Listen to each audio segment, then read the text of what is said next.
First one, let's see.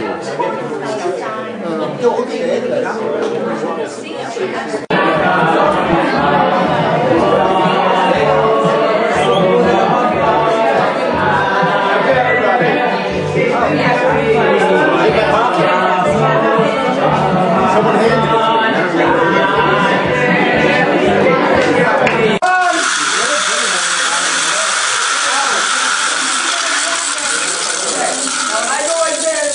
Time to hold your bracket this way. Okay. Rabbi Israel is going to read the Megillah today for us. We'll see if he can meet my record twice. That's right. So what else has to say?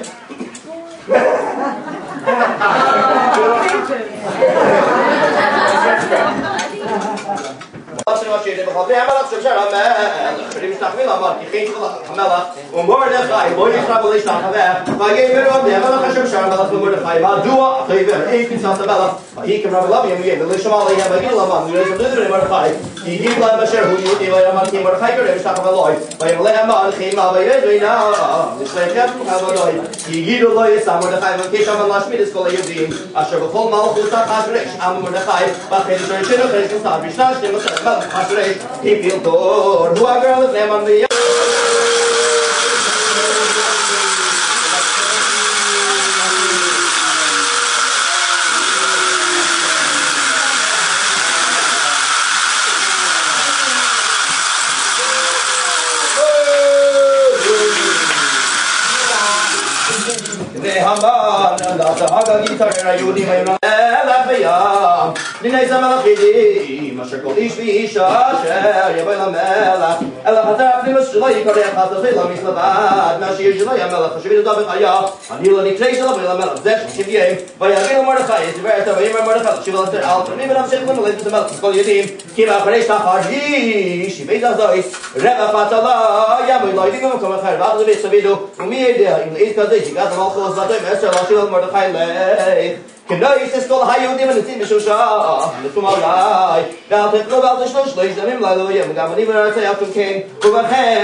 The response that everybody's going to say is a line from the Megillah. Rabbi Yisrael will help lead you in it. You can repeat after him.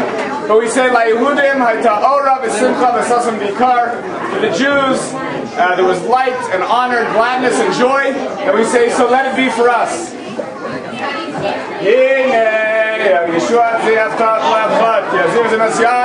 Yeshua ושאפתם מים וססם בני ישוע לבני ישוע לתת הסלה אדוני צבאי סימן אצכל המלך הסלה Sasson, Cary, Cain, Tia, Lado.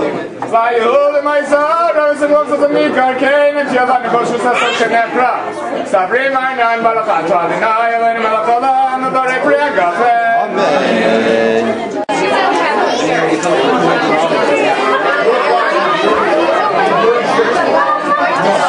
I've been here 6 days. I moved here. It's good, right? There we go. L'chaim, l'chaim, l'chaim.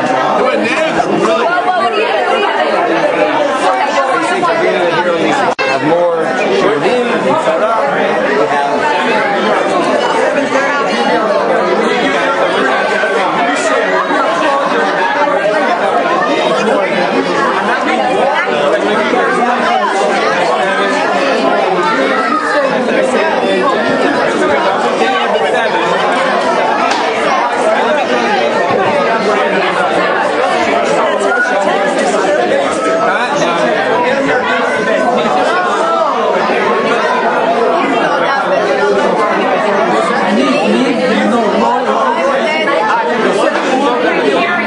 It's safe. It's Murray Solar!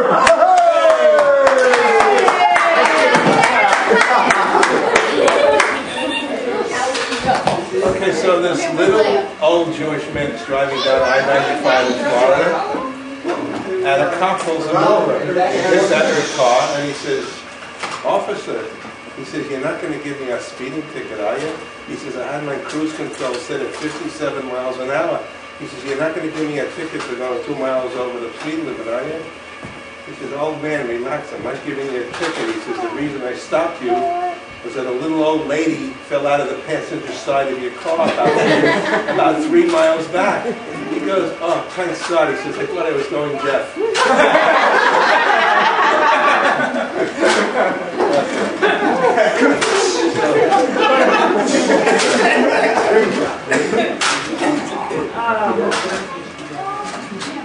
So this Hasidic Jew comes from New York.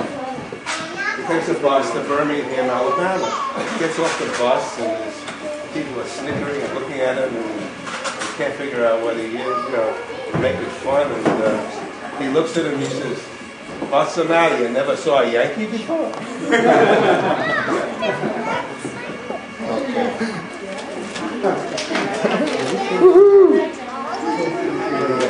This old Jewish gentleman is dying, so they take him home from the hospital, and he wants to die at home, and his wife is in the kitchen cooking, baking, and the smell is overwhelming, and he says to his daughter, he says, "Fagala, go inside and get me some of Mommy's rugelach."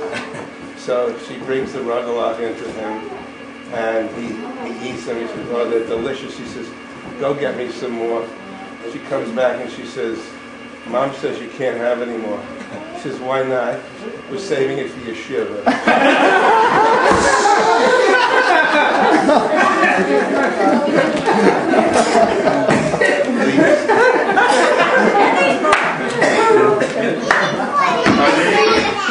About 3 o'clock in the morning, a foggy, rainy night, a rabbi and a priest are going in different directions and they have a head-on collision. And both cars are like melted into little balls of steel. And the priest climbs out of one car and the rabbi climbs out of his car. And they look at each other and he says, "You're a priest, right?" He says, "Yeah." He says, "You're a rabbi, right?" He says, "Yeah." He says, "I guess God saved us for a reason. I guess he wanted us to be friends. Look at our cars, they're wasted to nothing." He says, "But you and I, we don't have a scratch on us." The rabbi says, "You're right." The rabbi reaches into the back of the car, it's all crumpled up, and there's a bottle of Mug and David wine without a crack in it. Oh, no, you ever see the little and the rabbi says, he says, we should be friends. We ought to drink to celebrate the fact that we're both okay. And here's this bottle of wine that was untouched in the accident. So he hands the bottle to the priest. He takes a big slug of it, hands it back to the rabbi. And the rabbi says, here, you take another slug. He takes another slug of it. He hands it back to the rabbi. He says, aren't you going to have a drink? He says, no, I'll wait till the police come.